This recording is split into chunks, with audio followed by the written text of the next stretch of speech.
విస్తృతంగా తీసుకెళ్తారో వేచి చూడాలి. ఏఎన్ఎన్ మహా అవార్డ్స్ విజయవాడలో జరగబోతుంది. దాని గురించి కూడా ఇక్కడ యాడ్ అయితే ఇవ్వడం జరిగింది. మనకు తెలుసు ఎంతో ప్రతిష్టాత్మకంగా ఏఎన్ఎన్ అవార్డ్స్ ఎప్పటికప్పుడు ఇస్తూ ఉంటారు. ఎవరైతే మరి సోషల్ భావాలు కలిగి ఉండి మరి ఎవరో సమాజానికి సేవా దృక్పథాన్ని కలిగి ఉండి ఎవరైతే సేవ చేస్తారో సమాజాన్ని వాళ్ళందరినీ గుర్తించి మరి ఏఎన్ఎన్ ఛానల్ మరి అనేక రంగాల్లో వాళ్ళకి అవార్డులు ఇస్తూ ఉంటుంది. ఉదాహరణకి సేవా రంగంలో నర్సులు కావచ్చు, ఉపాధ్యాయ రంగం నుంచి కావచ్చు, వైద్య రంగం నుంచి కావచ్చు, విద్యారంగం నుంచి కావచ్చు, ఏ రంగం నుంచి చూసుకున్నా కూడా ఎవరైతే ప్రజలకు సేవ చేస్తారో వాళ్ళని పిక్ చేసి అవార్డు ఇచ్చి మరి వాళ్ళని ఎంతోమందికి స్ఫూర్తినివ్వడంలో ఏఎన్ఎన్ మహా అవార్డ్స్ అనేది మరి వాళ్ళకి స్ఫూర్తినివ్వడానికి ఉపయోగపడుతుంది.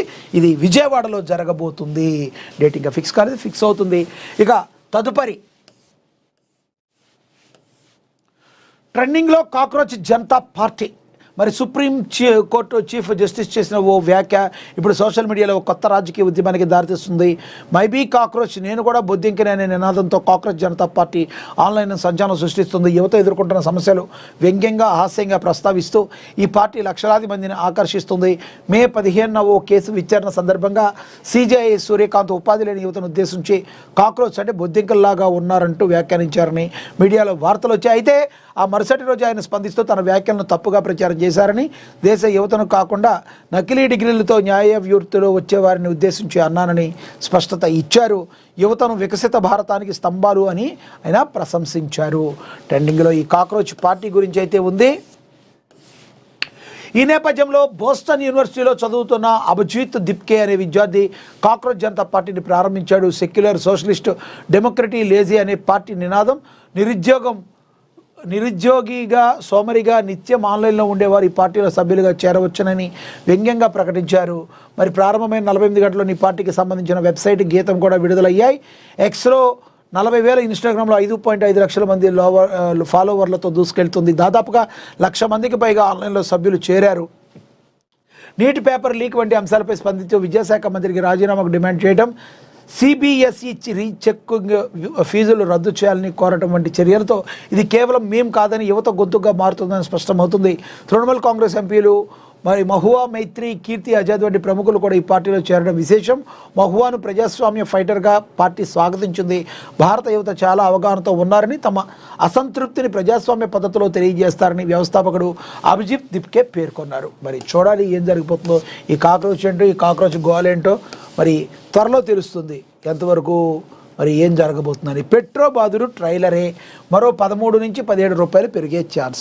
మూలిగే లెక్క మీద తాటికాయ పడ్డట్టుగా ఉంది మరి పరిస్థితి. కేవలం వారం రోజుల వ్యవధిలో ఇంధన ధరలను 2 సార్లు పెంచారు. ఇంతకుముందు లీటర్ పెట్రోల్ డీజిల్ ధరలను 3 రూపాయలు పెంచగా మంగళవారం మరో 90 పైసల మేర వడ్డించారు. అయినప్పటికీ ప్రభుత్వ రంగ చమురుకు కంపెనీలకు వస్తున్న నష్టాలను పూడ్చడానికి ఈ పెంపు ఏమాత్రం సరిపోదని కోటాక్ భావిస్తుంది. అంతర్జాతీయంగా ముడి చమురుల ధరలు గరిష్ట స్థాయికి చేరుకున్న నేపథ్యంలో దేశీయంగా పెట్రోల్ ధరలు మరింత భారీగా పెరిగించాల్సిన అవసరం ఉందని ప్రముఖ బ్రోకరేజ్ సంస్థ కోటక్ ఇన్స్టిట్యూట్ ఆఫ్ ఈక్విటీ స్పష్టం చేస్తుంది. దేశీయ చమురు మార్కెటింగ్ కంపెనీలు ఎదుర్కొంటున్న ఆర్థిక నష్టాలను నివారించాలని ఇది తప్పనిసరి అని పేర్కొంది. ఇటీవల చేసిన పెట్రోల్ డీజిల్ ధరల పెంపు ఏమాత్రం సరిపోదని, లీటర్కు అదనంగా మరో 13 నుంచి 17 వరకు పెంచాల్సి ఉంటుందని కోటక్ అభిప్రాయపడింది. పశ్చిమాసియా ఉద్రిక్తతలు, అంతర్జాతీయ ముడి చమురు ధరలు ఇంకా ఇలానే కొనసాగే పరిస్థితి దారుణంగా ఉంటుందని తెలిపింది. దీంతో ఇప్పటిదాకా పెంచింది ట్రైలరే, అసలు సినిమా ముందని కోటక్ చెప్పేసింది. మీరు పెట్రోల్ ధరలు పెంచుకుని ఏం పెంచుతారో కానీ పెట్రోల్ ధరలు డీజిల్ ధరలు పెంచితే మాత్రం సామాన్య మానవుడు బతకలేడు. రవాణా వ్యవస్థ మీద పడుతుంది. కందిపప్పు, ఉప్పు, పప్పు ఈ అన్ని రేట్లు కూడా పెరిగిపోతాయి. తద్వారా కేంద్ర ప్రభుత్వానికి ఆయా సంబంధిత రాష్ట్ర ప్రభుత్వాలు అయితే చుక్కలు పడతాయి. వచ్చే సార్వత్రిక ఎన్నికల్లో ఈ యొక్క ఇంపాక్ట్ చాలా బలంగా ఉంటుంది. మరి కాంగ్రెస్కి ఇదంతా కూడా ఒక అడ్వాంటేజ్ అవ్వబోతుంది. కేంద్రంలో మరి పైన ఏదైతే ఉందో నేషనల్గా కాంగ్రెస్ పార్టీకి ఇదంతా ఒక అడ్వాంటేజ్ కానుంది. ప్రాబ్లమ్స్ ఎన్ని వచ్చినా ఏదో ఒక రకంగా పెట్రోల్ డీజిల్ ధరలని అదుపులో ఉంచేటట్టు చూడాలి. కానీ ఇష్టం వచ్చినట్టు కంపెనీలు లాసులోనే పెంచుకుంటూ పోతే ఆ తర్వాత ప్రజలు మీ అందరికీ కోసుకుంటూ పోతారు. కాబట్టి తస్మాత్ జాగ్రత్త. ఎన్డీఏ ప్రభుత్వం కేంద్ర ప్రభుత్వానికి మరి పలు విశ్లేషకులు అందరూ కూడా హెచ్చరికలు జారీ చేస్తున్నారు. ఈ రకంగా పెంచితే పెట్రోల్ వాతలు పెడితే ఆ తర్వాత ప్రజలు మీ ప్రభుత్వానికి వాతలు పెట్టడం ఖాయం. ఇక పట్టపగలు 10 మంది చూస్తుండగానే స్పా సెంటర్లోకి చొరబడి భార్యను చంపిన భర్త. కవాడిగూడలో కలకలం. హైదరాబాద్ నగరంలో మంగళవారం ఒక ఘోర హత్య కలకలం రేపింది. కట్టుకున్న భార్యపై ఉన్న కోపంతో ఆమెను పనిచేస్తున్న చోటకు వెళ్ళి భర్త కత్తితో విచక్షణారహితంగా దాడి చేసి అతి కిరాతకంగా చంపేశాడు. స్పా సెంటర్లోకి చొరబడి ఆ ఘాతుకానికి ఒడిగట్టడం స్థానికంగా తీవ్ర భయాందోళన సృష్టించింది. పోలీసుల కథనం ప్రకారం బహదూర్పుర పరిధిలోని కిషన్బాగ్లో నివసిస్తున్న బంగి దేబోరా అనే మహిళ కవాడిగూడలోని ఒక ప్రముఖ స్పా సెంటర్లో బ్యూటీషియన్గా పనిచేస్తుంది. గత కొంతకాలంగా దేబోరా ఆమె భర్త మధ్య కుటుంబ కలహాలు నడుస్తున్నాయి.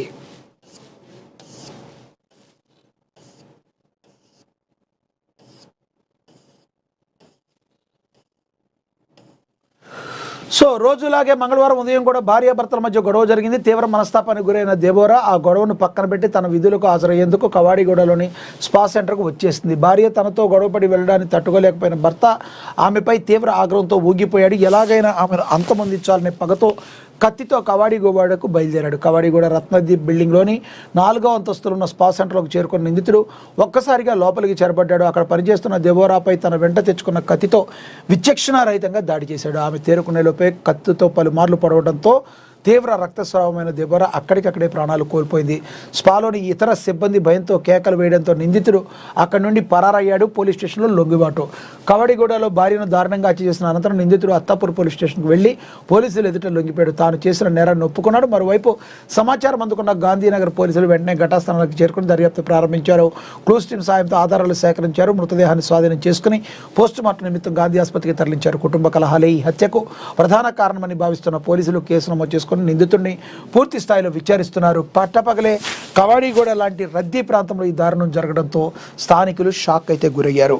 మరి ఇది చాలా దారుణమైన పని.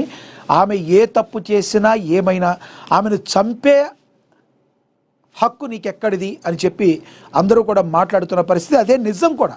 ఎందుకంటే ఒక వ్యక్తిని చంపాల్సిన అవసరం లేదు. నీకు నచ్చకపోతే విడిపో, లేదంటే నీ లైఫ్ నువ్వు లీడ్ చేసుకో. అంతేగాని ఒక వ్యక్తిని చంపటం అనేది చాలా దారుణమైన విషయం. అమ్మాయి తప్పు చేసిందా, లేదంటే నువ్వు తప్పు చేస్తే అమ్మాయి ప్రశ్నించిందా, ఏదైనా మీ ఇద్దరి మధ్య మనస్పర్ధలు వచ్చినాయి, మీ ఇద్దరు కలిసి ఉండకూడదు అనుకున్నప్పుడు విడిపోవాలి. అంతేగాని ఇలా చంపుకుంటూ పోతే అది దేనికి సంకేతం? ఇతనికైతే ఖచ్చితంగా ఇది అతను ఏదో పోలీస్ స్టేషన్లో లొంగిపోయినంత మాత్రాన కాదు, ఇతను సమాజంలో ఇతని నుంచి ఇలాంటి వ్యక్తిని దూరంగా ఉంచాలి, వెలివేయబడాలి, ఇతని కఠినాతి కఠినంగా అయితే శిక్షించాలి. ఒక వేరే వ్యక్తిని చంపాల్సిన అవసరం నీకేంటి? నీకు నచ్చకపోతే డైవర్స్ తీసుకో, పక్కకు పో, లేదంటే నీకు జరిగిన అన్యాయం ఏదైనా ఉంటే చెప్పు, లేదు నువ్వే అన్యాయం చేస్తే ఏంటనేది పెద్దల్లో పంచాయతీ పెట్టు. అంతేగాని అమ్మాయిని చంపాల్సిన అవసరం